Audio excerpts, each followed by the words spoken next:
The King of Elflands Daughter by Lord Dunsay. Part 3.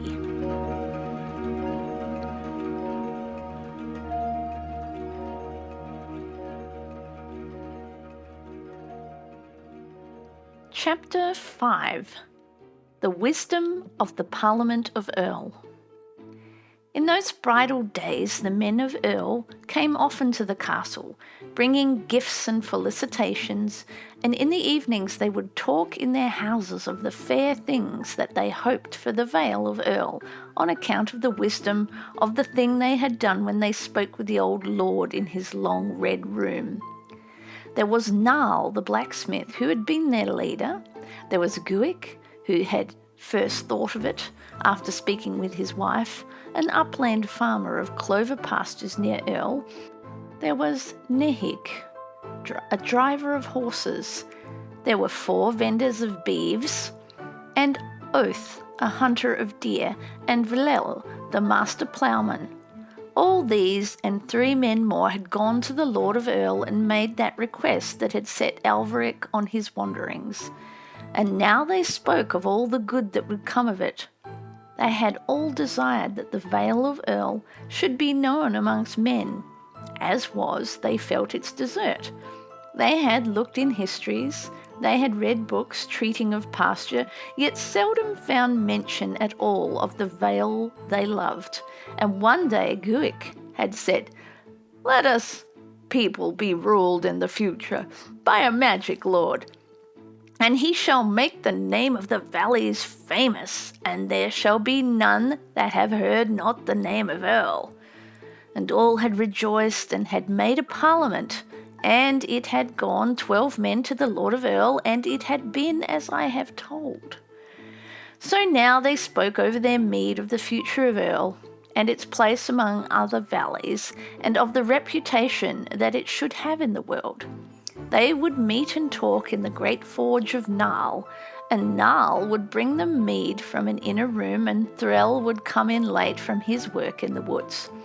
The mead was of clover honey, heavy and sweet, and when they had sat a while in the warm room, talking of daily things of the valley and uplands, they would turn their minds to the future, seeing as through a golden mist the glory of Earl. One praised the beeves, another the horses, another the good soil, and all looked to the time when other lands should know the great mastery among valleys that was held by the Valley of Earl. And time that brought these evenings bore them away, moving over the Vale of Earl as over the fields we know. And it was spring again and the season of bluebells. And one day, in the prime of the wild anemones, it was told that Alveric and Lizerl had a son. Then all the people of Earl lit a fire next night on the hill and danced about it and drank mead and rejoiced. All day they had dragged logs and branches for it from a wild wood near, and the glow of the fire was seen in other lands. Only on the pale blue peaks of the mountains of Elfland no gleam of it shone, for they are unchanged by aught that can happen here. And when they rested from dancing around their fires, they would sit on the ground and foretell the fortune of Earl, when it should be ruled over by this son of Alveric, with all the magic he would have from his mother. And some said he would lead them to war, and some said to deeper ploughing, and all foretold a better price for their beeves. None slept that night for dancing and for telling a glorious future, and for rejoicing at the things they foretold. And above all they rejoiced that the name of Earl should be thenceforth known and honoured in other lands. Then Alveric sought for a nurse for his child, all through the valley and uplands, and not easily found any worthy of having the care of one that was of the royal line of Elfland. And those that he found were frightened of the light, as though not of our earth or sky, that seemed to shine at times in the baby's eyes. And in the end he went one windy morning up the hill of the lonely witch, and found her sitting idly in her doorway, having nothing to curse or bless. "Well," said the witch, "did the sword bring you fortune?" "Who knows," said Alveric, "what brings fortune since we cannot see the end?" And he spoke wearily, for he was weary with age and never knew how many years had gone over him on the day he travelled to Elfland. Far more it seemed than had passed on that same day over Earl.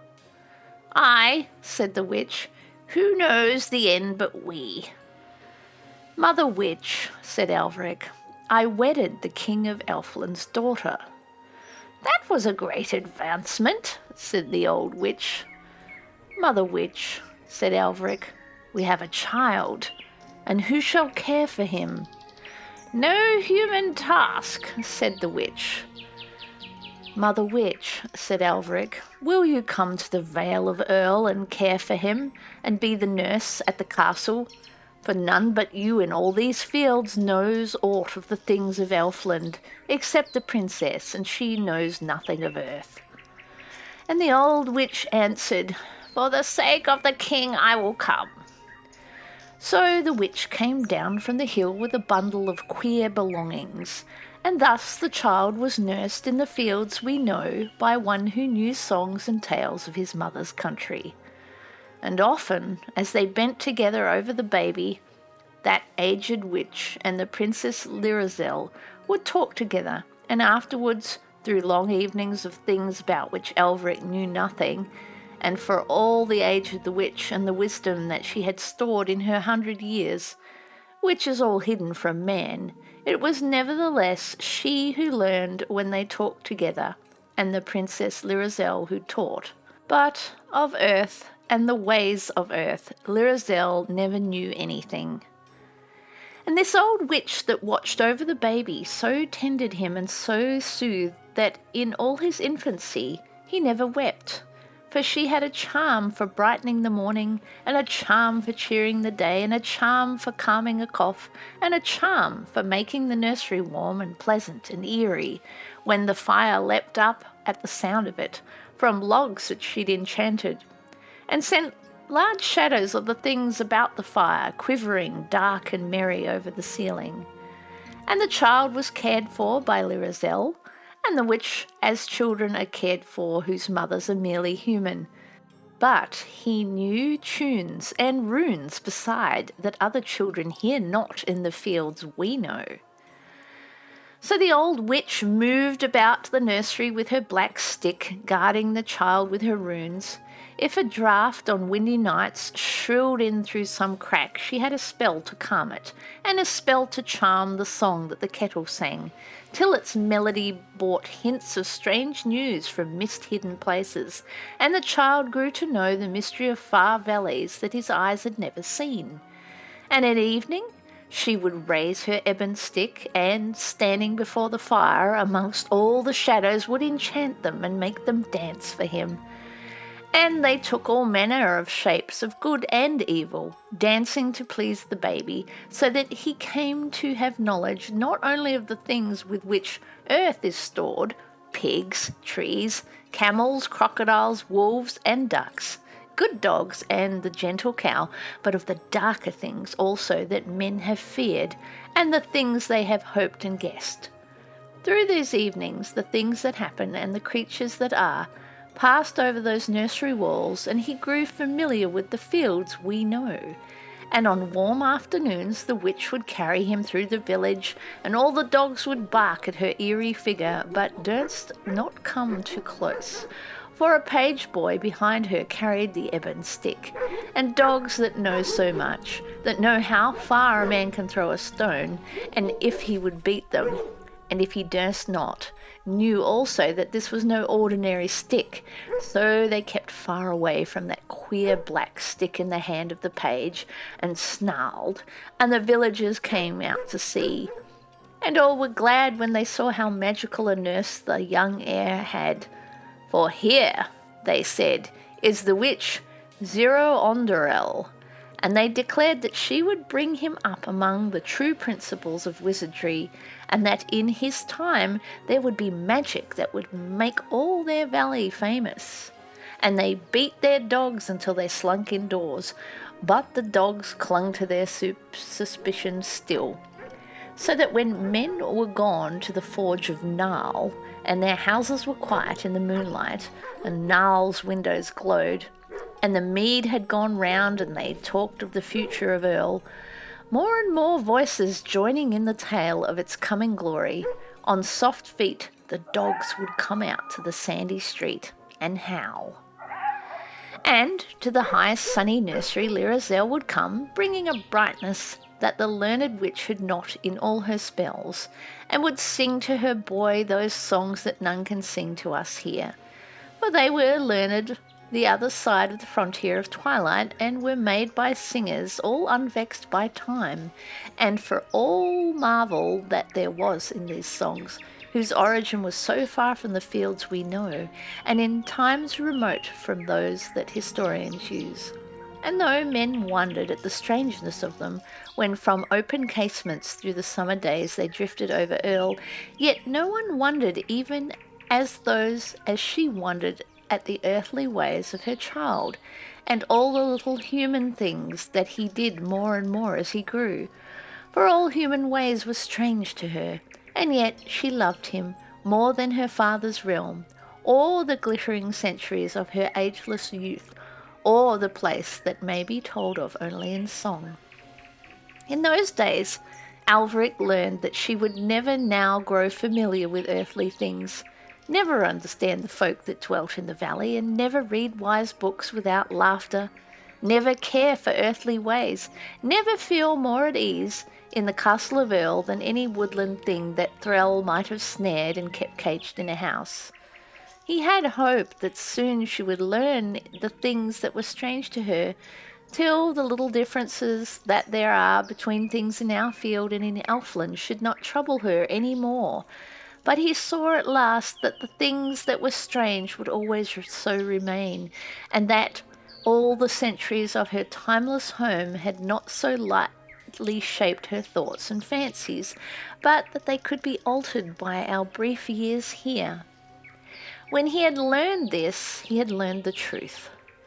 Between the spirits of Alveric and Lirazel lay all the distance there is between earth and Elfland, and love bridged the distance, which can bridge further than that. Yet, when for a moment on the golden bridge he would pause and let his thoughts look down at the gulf, all his mind would grow giddy, and Alveric trembled. What of the end, he thought, and feared lest it should be stranger than the beginning. And she did not see that she should know anything.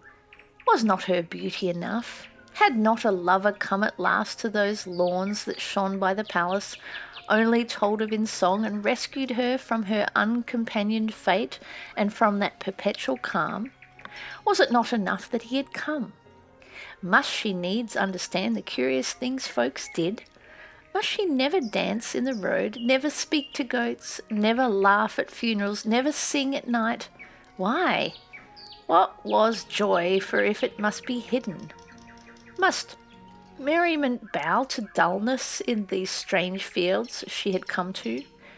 And then one day she saw how a woman of Earl looked less fair than she had looked a year ago. Little enough was the change, but her swift eye saw it surely, and she went to Alveric, crying to be comforted, because she feared that time in the fields we know might have power to harm that beauty that the long, long ages of Elfland had never dared to dim. And Alveric had said that time must have his way, as all men know, and where was the good of complaining? Chapter 6. The Rune of the Elf King. On the high balcony of his gleaming tower the King of Elflands stood. Below him echoed yet 1,000 steps. He had lifted his head to chant the rune that should hold his daughter in Elfland, and in that moment had seen her pass the murky barrier, which on this side, facing towards Elfland, is all lustrous with twilight, and on that side, facing forward towards the field we know is smoky and angry and dull.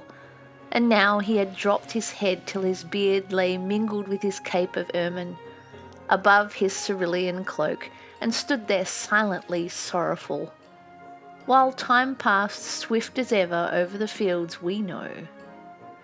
And standing there all blue and white against his silver tower, aged by the passing of times of which we know nothing, before he imposed its eternal calm upon Elfland, he thought of his daughter among our pitiless years, for he knew, whose wisdom surpassed the confines of Elfland and touched our rugged fields, knew well the harshness of material things and all the turmoil of time. Even as he stood there, he knew that the years that assail beauty and the myriad harshnesses that vex the spirit were already about his daughter, and the days that remained to her now seemed scarce more to him, dwelling beyond the fret and the ruin of time, than to us might seem a briar rose's hours when plucked and foolishly hawked in the streets of a city. He knew that there hung over her now the doom of all mortal things. He thought of her perishing soon, as mortal things must, to be buried among the rocks of a land that scorned Elfland and that held its most treasured myths to be of little account. And were he not the king of all that magical land, which held its eternal calm from his own mysterious serenity, he had wept to think of the grave in rocky earth gripping that form that was so fair forever. Or else, he thought, she would pass into some paradise far from his knowledge, some heaven of which books told in the fields we know. For he had heard even of this. He pictured her on some apple-haunted hill under the blossoms of an everlasting April, through which flickered the pale gold halos of those that had cursed Elfland. He saw, though dimly, for all his magical wisdom, the glory that only the blessed clearly see. He saw his daughter in those heavenly hills stretch out both arms, as he knew well she would, toward the pale blue peaks of her elfin home, while never one of the blessed heeded her yearning. And then, though he was king of all that land that had its everlasting calm from him, he wept, and all Elfland shivered. It shivered as placid water shivers here if something suddenly touches it from our fields. Then the king turned and left his balcony and went in great haste down his brazen steps. He came clanging to the ivory doors that shut the tower below, and through them came to the throne room of which only song may tell. And there he took a parchment out of a coffer and a plume from some fabulous wing, and dipped the plume into no earthly ink, wrote out a rune on the parchment. Then, raising 2 fingers, he made the minor enchantment, whereby he summoned his guard, and no guard came. I have said that no time passed at all in Elfland, yet the happening of events is in itself a manifestation of time, and no event can occur unless time pass.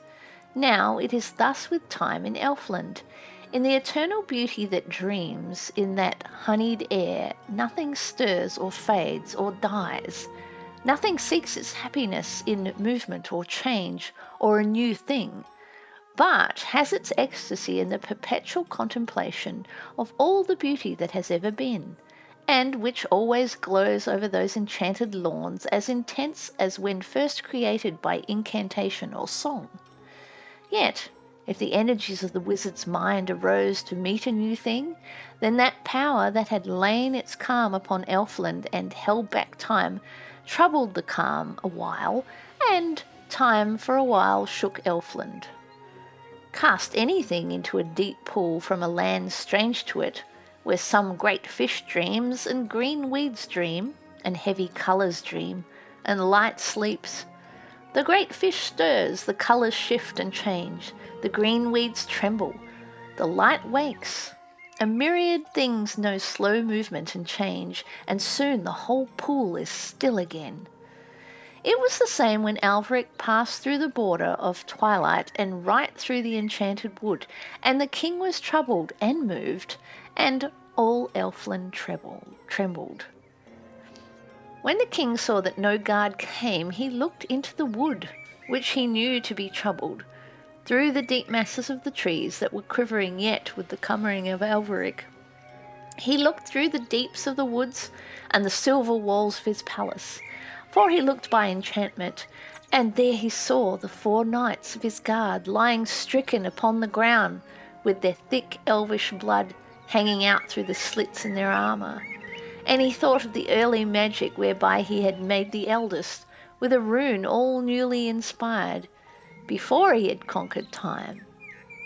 He passed out through the splendour and the glow of one of his flashing portals and over a gleaming lawn, and came to the fallen guard and saw the trees still troubled. "There has been magic here," said the King of Elfland. And then, though he had only 3 runes that could do such thing, and thought they only could be uttered once, and one was already written upon parchment to bring his daughter home, he uttered the 2nd of his most magical runes, over that elder knight that his magic had made long ago. And, in the silence that followed the last words of the rune, the rents in the moon-bright armour all clicked shut at once, and the thick dark blood was gone, and the knight rose live to his feet. And the Elf King now had only 1 rune left that was mightier than any magic we know. The other 3 knights lay dead, and having no souls, their magic returned again to the mind of their master. He went back then to his palace, while he sent the last of his guard to fetch him a troll. Dark brown of skin and 2 or 3 feet high, the trolls are a gnomish tribe that inhabit Elfland. And soon there was a scamper in the throne room that may only be told of in song, and a troll lit by the throne in its 2 bare feet, and stood before its king. The king gave the parchment with the rune written thereon, saying, "Scamper hence, and pass over the end of the land, until you come to the fields that none know here, and find the Princess Lyrazel, who is gone to the haunts of men, and give her this rune, and she shall read it, and all shall be well." And the troll scampered thence. And soon the troll was come with long leaps to the frontier of twilight. Then nothing moved in Elfland any more, and motionless on that splendid throne of which only song may speak, sat the old king, mourning in silence. Chapter 7. The Coming of the Troll. When the troll came to the frontier of twilight, he skipped nimbly through, yet he emerged cautiously into the fields we know, for he was afraid of dogs. Slipping quietly out of those dense masses of twilight, he came so softly into our fields that no eye had seen him unless it was gazing already at the spot at which he appeared. There he paused for some instants, looking to left and right, and seeing no dogs, he left the barrier of twilight.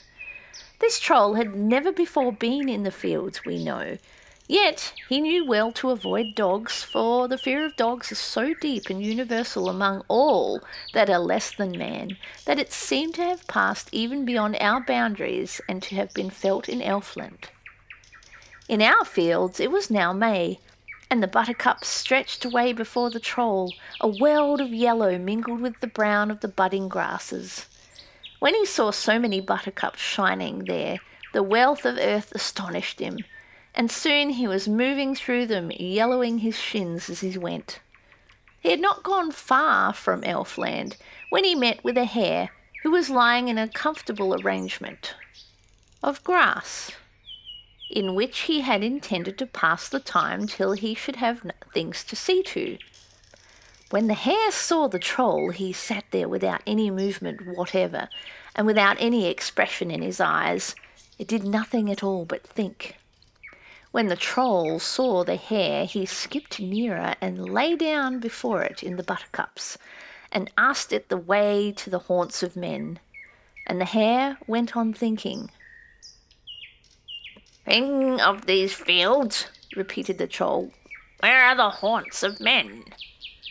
The hare got up then and walked towards the troll, which made the hare look very ridiculous, for he had none of the grace while walking that he has when he runs or gambols, and was much lower in front than behind. He put his nose into the troll's face and twitched foolish whiskers. "Tell me the way," said the troll. When the hare perceived that the troll did not smell of anything like a dog, he was content to let the troll question him, but he did not understand the language of Elfland, so he lay still again and thought while the troll talked. And at last the troll wearied of getting no answer, so he leapt up and shouted, "Dogs!" and left the hare and scampered away merrily over the buttercups, taking any direction that led away from Elfland. And though the hare could not quite understand Elvish language, yet there was a vehemence in the tone in which the troll had shouted "dogs" which caused apprehension to enter the thoughts of the hare, so that very soon he forsook his arrangement of grass and lolloped away through the meadow with one scornful look after the troll, but he did not go very fast, going mostly on 3 legs, with one hind leg all ready to let down if there should really be dogs. And soon he paused and sat up and put his ears and looked across the buttercups and thought deeply. And before the hare had ceased to ponder the troll's meaning, the troll was far out of sight and had forgotten what he had said. And soon he saw the gables of a farmhouse rise up beyond a hedge. They seemed to look at him with little windows up under red tiles. "A haunt of man," said the troll, and yet some elvish instinct seemed to tell him that it was not here that Princess Lyrazil had come. Still he went nearer the farm and began to gaze at its poultry.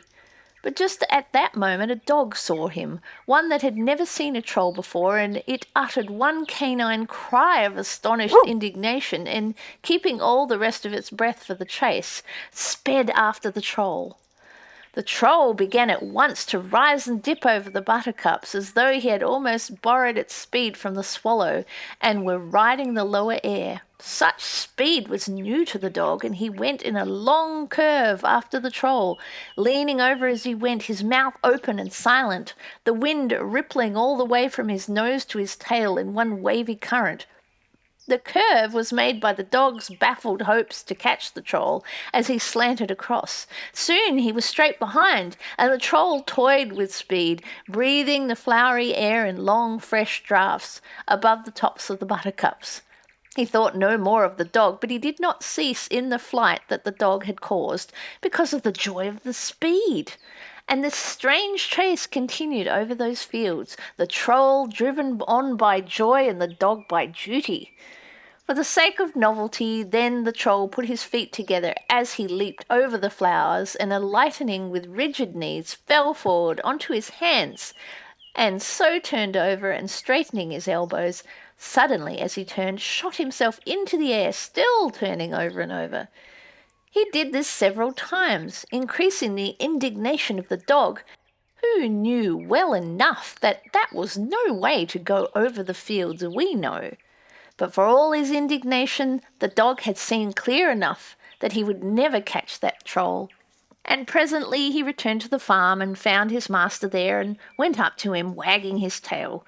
So hard he wagged it that the farmer was sure he had done some useful thing, and patted him, and there the matter ended. And it was well enough for the farmer that his dog had chased that troll from his farm, for it had communicated to his livestock any of the wonders of Elfland they would have mocked at man, and that farmer would have lost the allegiance of all but his staunch dog. And the troll went on gaily over the tips of the buttercups. Presently he saw rising up, all white over the flowers, a fox that was facing him with his white chest and chin, and watching the troll as it went.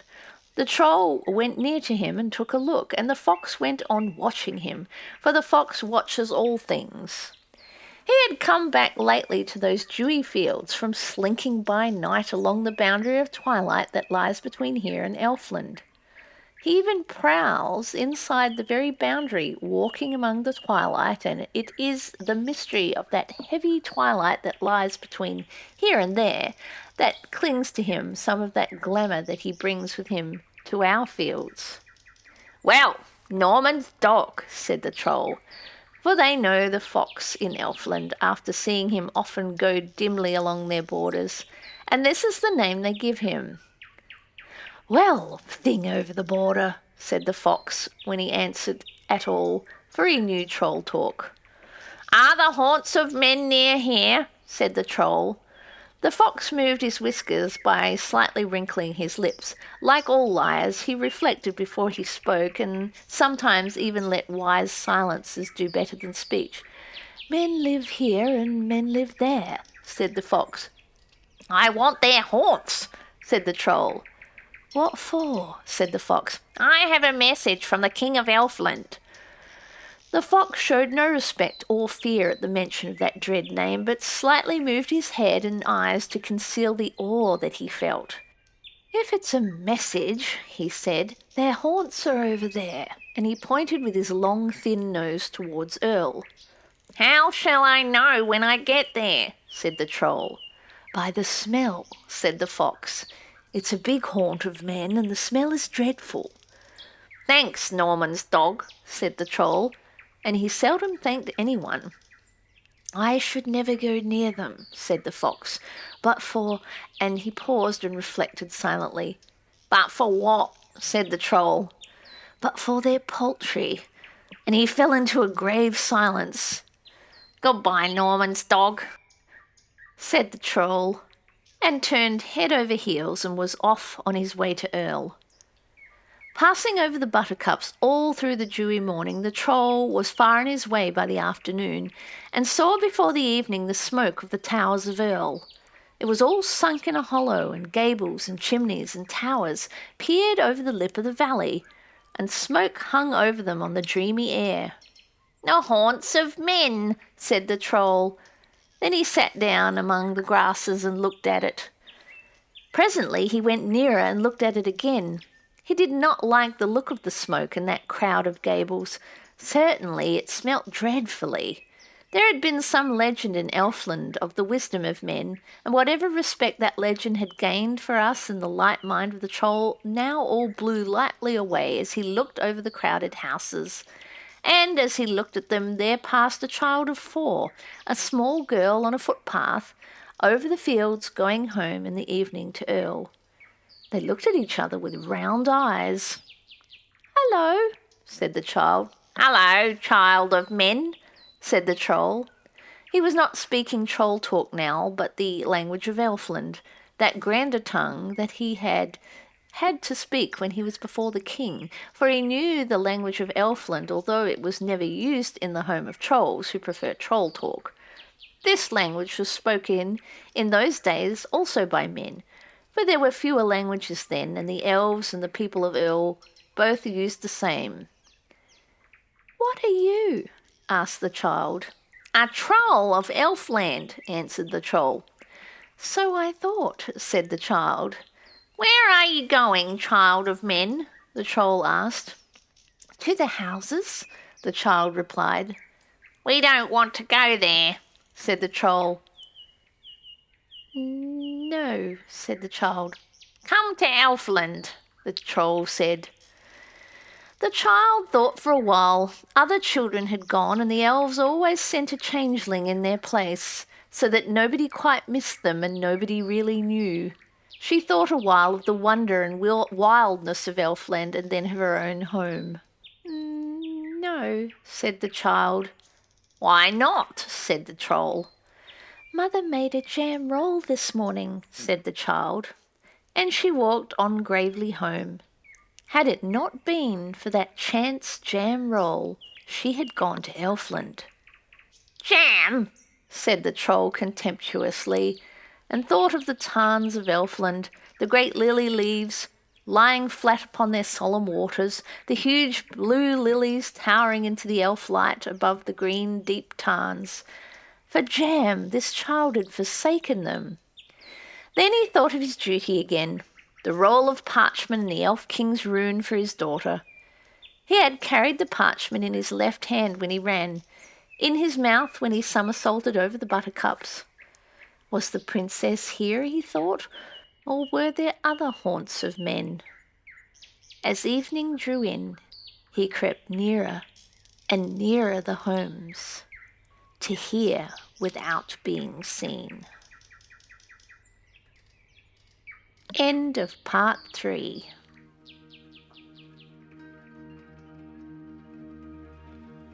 If you have been enjoying this audiobook, please take the time to subscribe. It would really help the station.